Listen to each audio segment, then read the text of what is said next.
নির্বাচন আসলে সবাই জরিপ করে, প্রচুর জরিপ হয় পৃথিবী, মানে আপনি ওয়েস্টার্ন পলিটিক্সে তো দেখবেন যে সেখানে এই জরিপ নিয়ে প্রচুর হাইপ ওঠে।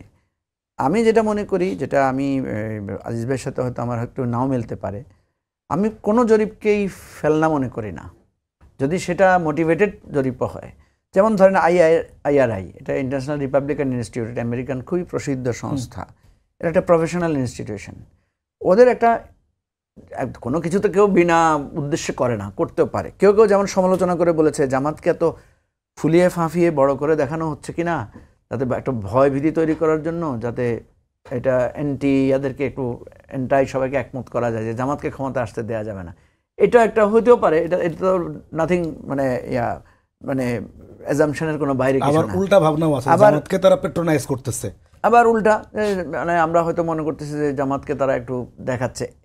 আমি যখন একটা জরিপ করা হয়, আপনাকে মনে রাখতে হবে এখানে স্যাম্পলিং, ওনারা কিন্তু একটা প্রফেশনাল প্রতিষ্ঠান দিয়ে জরিপ করিয়েছে, সুতরাং একেবারে ম্যানিপুলেটেড করার যে খুব বেশি সুযোগ থাকে না।